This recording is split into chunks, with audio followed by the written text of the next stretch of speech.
Are you struggling to land that steady stream of high-quality clients? Look, you're definitely not alone. In this explainer, we're going to go way beyond just your portfolio and dig into the real science of why clients actually say yes.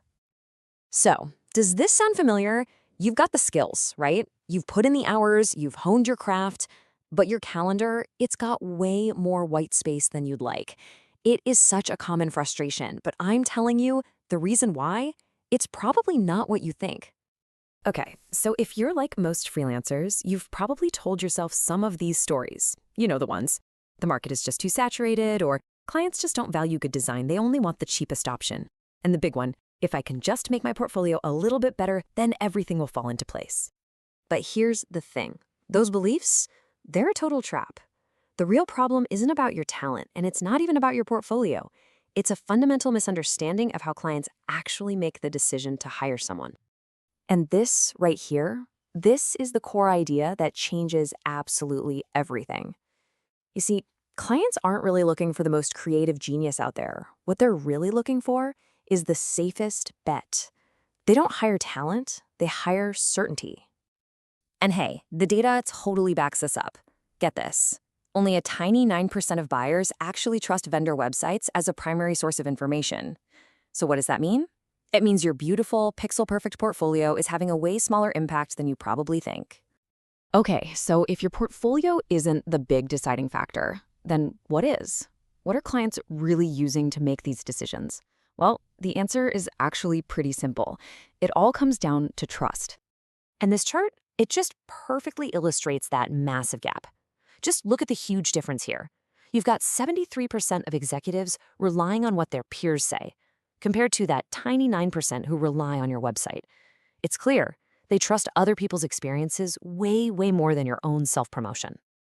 So what this means is we have to completely redefine what client acquisition even is. It's not about showing off your creative skills anymore. No, it's about systematically building and presenting proof that you solve real problems and deliver real results. You're not just selling pixels, you're selling certainty. And what's the single best tool for selling that certainty? You guessed it, case studies. I mean, the data here is just undeniable. 82% of marketers say case studies are what build that critical trust. And get this, 77% of buyers are actively looking for them when they're making a hiring decision. Okay, so this leads us right into the next big problem. See, the issue isn't that you're not in demand or that you're untalented. It's that the right clients, they just can't find you. You're basically invisible. And that invisibility, it creates this nasty, vicious cycle. It all starts with poor positioning, right? Which then attracts low-quality clients. And those projects, they don't give you the amazing results you need for those compelling case studies we just talked about. So, without that proof, you stay invisible to the better clients, and you're just stuck in the loop. I think this quote just perfectly captures the mindset shift you have to make. The question isn't, am I good enough? The real question is, am I positioned to be found? So the big question is, how do you break that cycle? Well, it's time for a major strategic shift. You've got to stop thinking like a generalist freelancer and start positioning yourself as the go-to expert.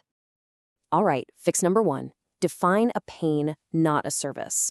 Stop selling a generic service and start selling a specific solution. Saying, I do design is so forgettable. But saying, I help SaaS startups, software as a service companies, increase their conversion with UX redesign, that is an immediate signal of expertise. Why? Because it tells that client you understand their specific world and their specific problems. Okay, fix number two. You need to adopt what we'll call trust asset thinking. So shift your mindset away from portfolio thinking. Your work isn't just a gallery of pretty pictures from past projects. It's a library of proof. Every single case study, every article, every strategy breakdown is an asset that builds your credibility. And get this, it works to attract clients for you 24/7.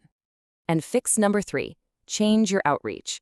You have got to abandon the old spray and pray approach. Seriously, sending hundreds of generic emails is just a waste of time.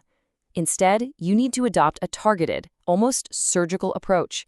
Do the research on a handful of your ideal clients, and then send them personalized, insightful messages that actually demonstrate your value before you ever even think about asking for a sale.